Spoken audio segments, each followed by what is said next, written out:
Shalom, kasih karunia dan damai sejahtera dari Tuhan kita Yesus Kristus ada dalam kehidupan kita. Kita berjumpa kembali dalam renungan mingguan hari ini, Jumat 12 Desember 2025. Renungan didasarkan dari 2 Petrus 3 ayat 11 sampai 18. Sebelum kita merenungkan kebenaran sabdanya, mari kita menyatukan hati di dalam doa. Bapa yang penuh kasih, kami ucap syukur untuk setiap kebahagiaan, kemurahan, berkat, topangan, dan kekuatan yang Kau nyatakan kepada kami senantiasa. Daripada mula saja sehingga kami terus memiliki pengharapan dalam menjalani kehidupan ini. Terima kasih Tuhan untuk setiap kasih dan kemurahan-Mu yang Kau limpahkan kepada kami. Dan kebenaran sabda-Mu yang hendak kami renungkan bersama, kami yakin inilah bukti dari cinta-Mu yang kekal yang senantiasa memelihara kami. Untuk itu ya Tuhan Yesus, berfirmanlah, kami siap mendengar dan melakukan kebenaran-Mu. Dan kami yakin kuasa-Mu bekerja dalam tubuh, jiwa, dan roh kami. Kami mohon ampun ya Tuhan Yesus atas setiap dosa dan pelanggaran kami. Dan kami percaya, oleh kasih-Mu saja Engkau memurnikan tubuh, jiwa, dan roh kami. Hanya dalam nama dan kuasa-Mu ya Tuhan Yesus, Sang Sumber kebenaran dan keselamatan. Kami naikkan doa ini dengan berserah, bersyukur, dan percaya. Amin.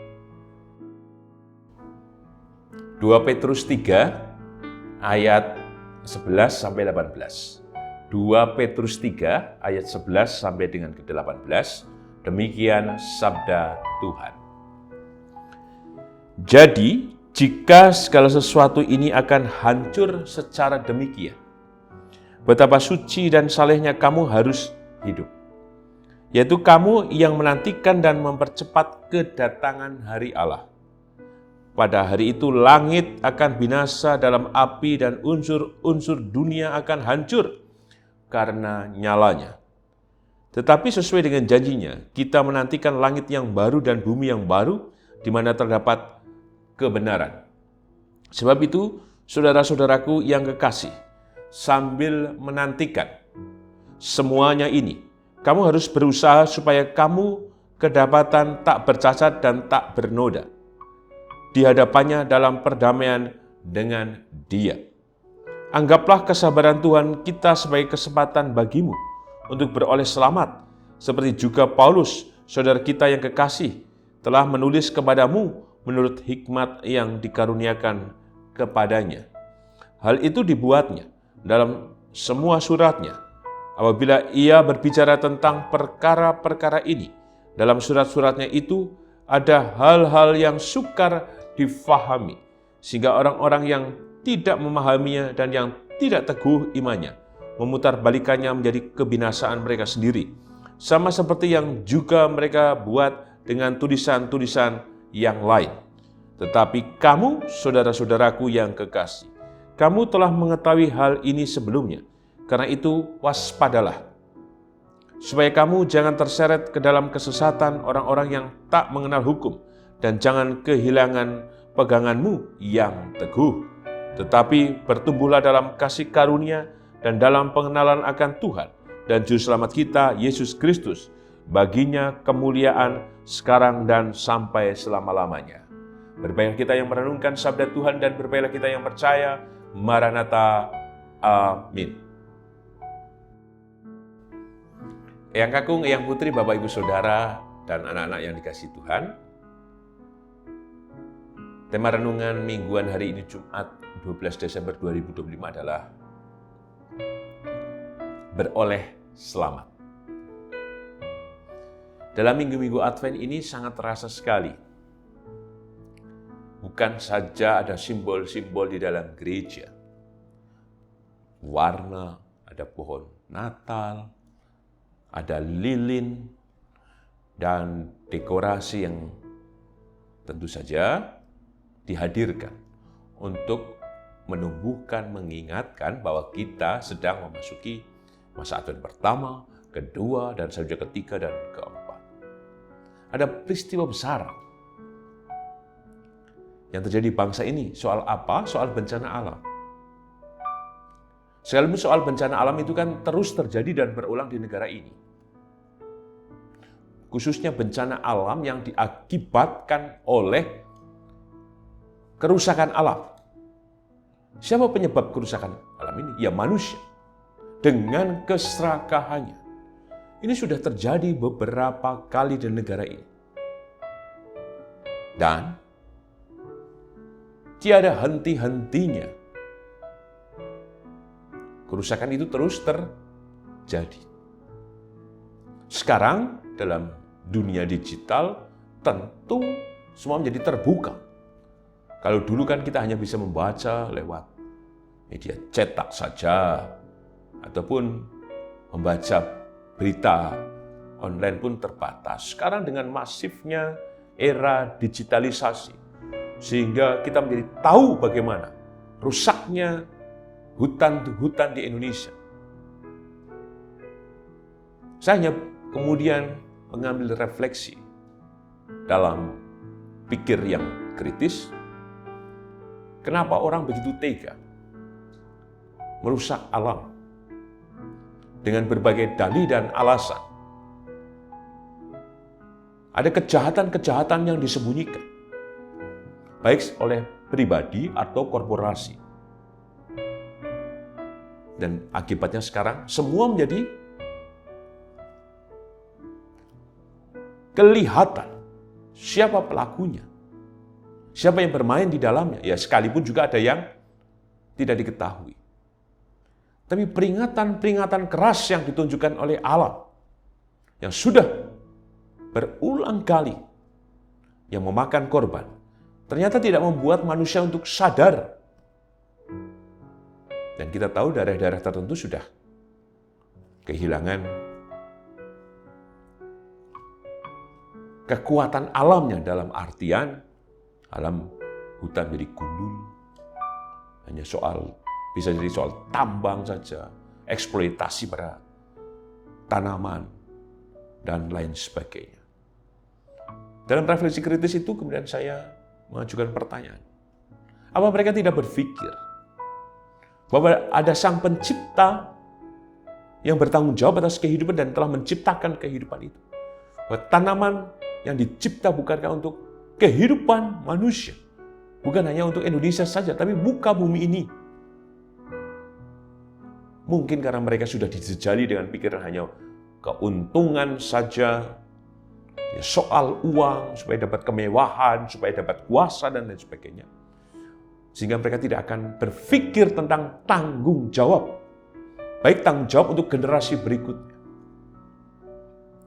Korban yang begitu besar dalam peristiwa bencana di Sumatera mengagetkan kita. Tapi pada sisi yang lain, menjadi kebangkitan kita untuk apa? Untuk kembali melawan cara-cara yang jahat, khususnya perusakan terhadap lingkungan hidup. Mungkin tidak semua pendeta bisa berpikir kritis tentang ini. Dan saya tidak mengatakan bahwa saya berpikir kritis tentang ini. Tetapi saya mengajak kita semuanya untuk mengambil tanggung jawab atas persoalan lingkungan hidup ini. Memang kita tidak bisa berbuat apa-apa, karena kita jauh dari tempat sumber bencana itu. Tetapi paling tidak kita bisa bersuara lewat media sosial. Lewat apa saja yang bisa kita lakukan. Sehingga kesadaran dan tanggung jawab terhadap alam itu bukan hanya dipikul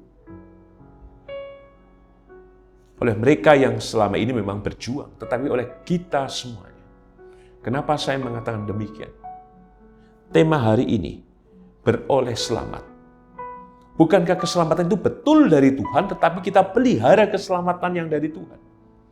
Iman itu bukan berbicara soal, oke, saya nanti masuk surga. Tapi bagaimana kita merawat kehidupan ini? Bukankah Tuhan mencipta semua yang dikuduskan dan diberkati? Tetapi ada bagian di mana kita diberikan mandat untuk memelihara semesta ini. Maka jangan percepat, tanda kutip, kiamat itu sendiri. Dan biarkan juga orang-orang lain dirugikan oleh karena keserakahan dan kejahatan-kejahatan yang dilakukan oleh orang-orang yang mengeksploitasi alam tanpa memikirkan keberlangsungan kehidupan di Indonesia secara khusus. Teks yang kita renungkan menjadi menarik, khususnya di ayat 12. Yaitu kamu yang menantikan dan mempercepat kedatangan hari Allah. Mempercepat. Bukan berarti Tuhan tidak kemudian, di mana Tuhan dalam peristiwa bencana? Ya jangan salahkan Tuhan. Ketika manusia tidak berhasil memelihara lingkungan, maka ada tanggung jawabnya, yaitu apa? Mengalami tadi. Akibat dari bencana itu. Bahkan yang tidak bersalah pun bisa mendapatkan atau menjadi korban. Maka kata menantikan dan mempercepat inilah menjadi panggilan kita semua dalam pesan yang pertama, dalam tema beroleh selamat.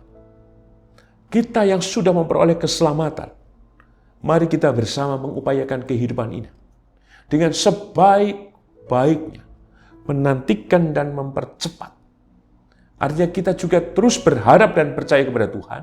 Mempercepat berarti biarlah kuasa Tuhan yang turun, yang memampukan kita untuk mengambil tanggung jawab terhadap lingkungan hidup ini. Terhadap juga lingkungan bersama dengan yang lain. Sehingga keselamatan yang dari Tuhan itulah. Keselamatan yang memampukan kita untuk melakukan karya kita dalam kehidupan ini. Sehingga pula kita yang hendak memasuki dalam minggu Advent yang ketiga, kita benar-benar Tuhan yang datang. Dan Adventus kedatangan, dan Maranatha ia telah datang dan akan datang. Benar-benar kita merasakan kedatangan Tuhan, dan pada siang lain kita terus berharap kedatangan Tuhan. Maka dalam pengharapan kita ini, mari kita perhatikan kehidupan kita. Supaya selamatlah kehidupan kita, dan selamatlah lingkungan di mana kita tinggal. Pesan yang kedua, dalam tema beroleh selamat. Kita perhatikan secara khusus di ayat 14. Sebab itu, saudara-saudaraku yang kekasih, sambil menantikan semuanya ini, kamu harus berusaha, supaya kamu kedapatan tak bercacat dan tak bernoda di hadapannya dalam perdamaian dengan Dia. Tema tentang alam mungkin tidak banyak kemudian menjadi pembahasan. Betul bahwa itu telah pernah menjadi bahan PA, bahan-bahan yang lain tapi dalam khotbah tidak banyak yang mengkhotbahkan tentang alam. Maka hari ini panggilan yang tak bercacat dan tak bernoda di hadapannya dalam perdamaian dengan Dia. Pergi kembali. Yang tak bercacat dan tak bernoda berarti mewujudkan iman kita. Bukan soal menaati bagaimana kita tidak kemudian melanggar 10 hukum Tuhan. Bagaimana kita harus kemudian melakukan hidup yang baik, perbuatan baik dalam relasi kita dengan sesama. Tetapi dalam pokok-pokok ajaran gereja Kristen Jawa, ada 2 tanggung jawab yang kita pikul. Yaitu tanggung jawab terhadap sesama dan alam. Betul kita mengasihi, tapi ada kasih yang harus kita nyatakan, bukan hanya kepada sesama.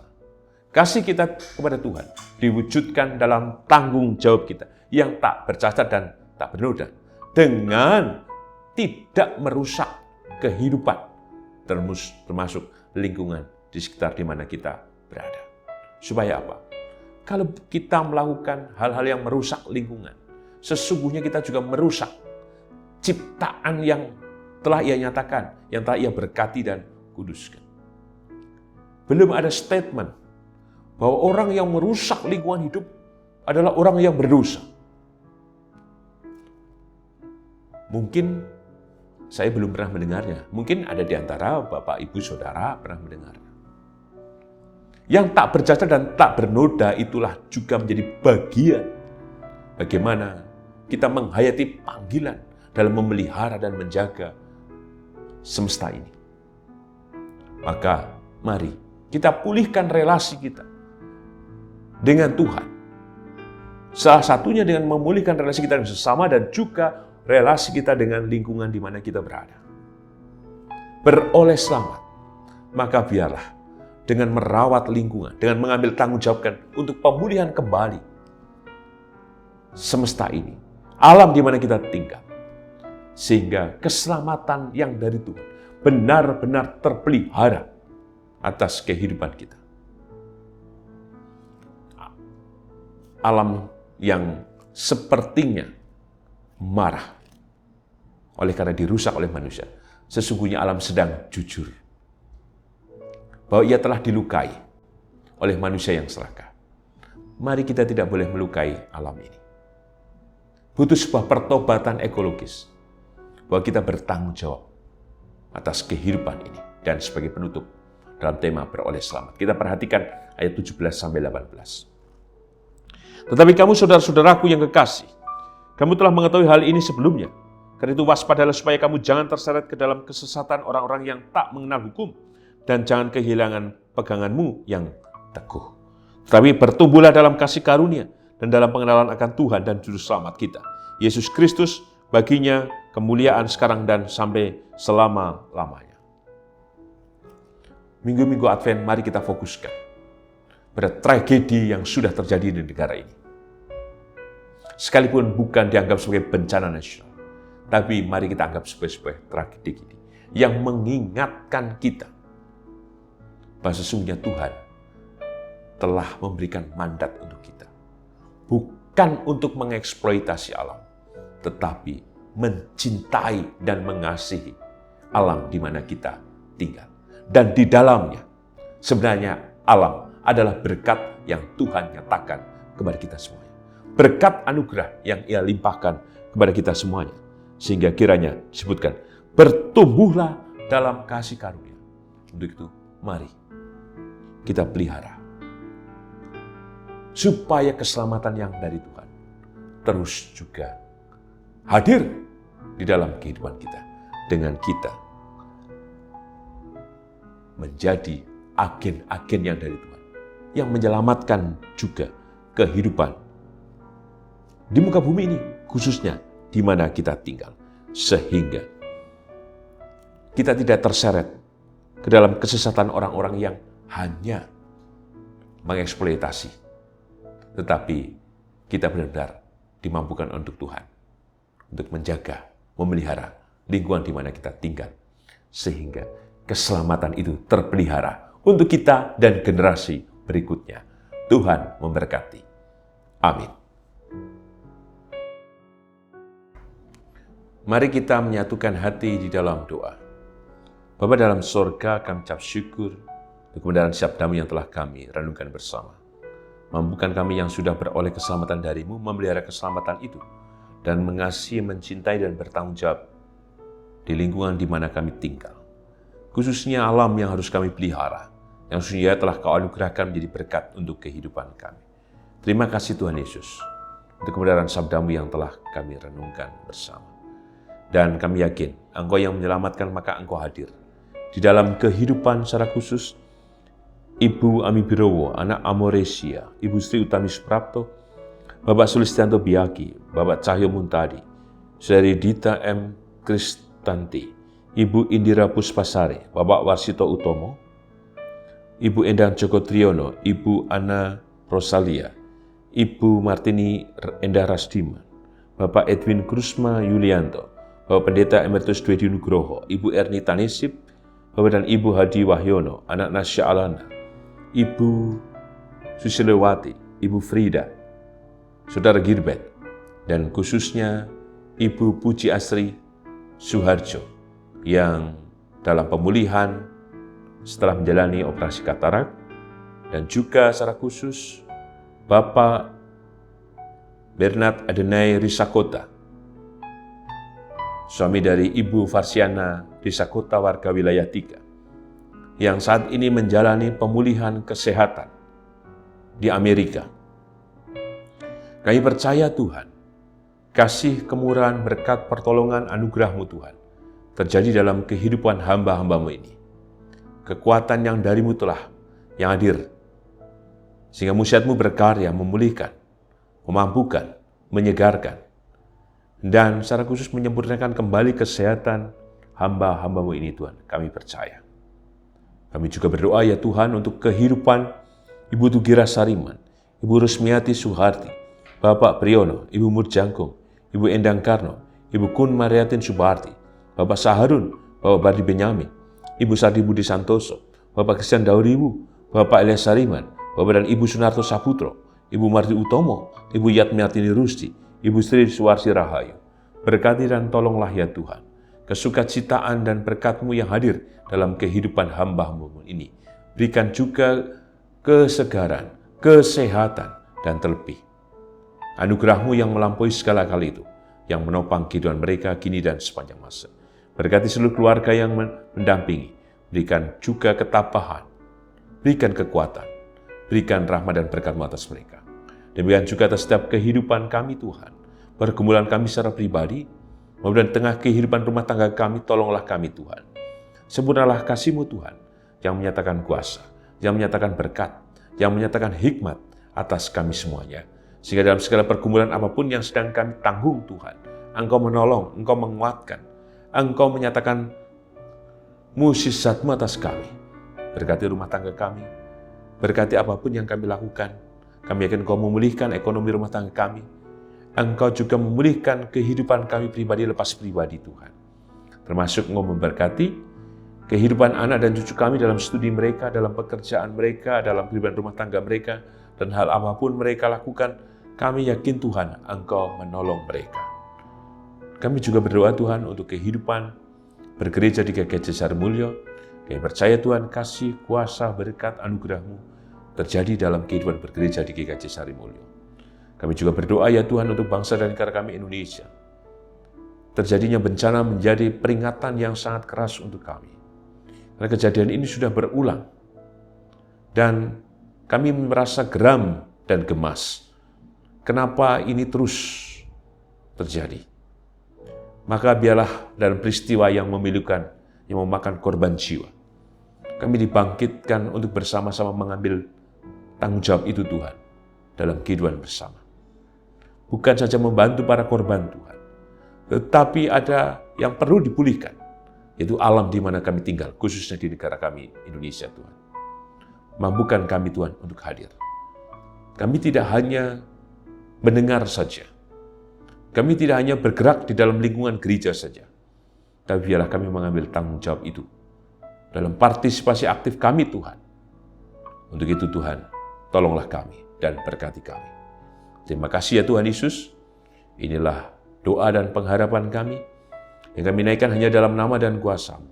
Di dalam-Mu ya Tuhan Yesus, kami naikkan doa ini dengan berserah, bersyukur dan percaya.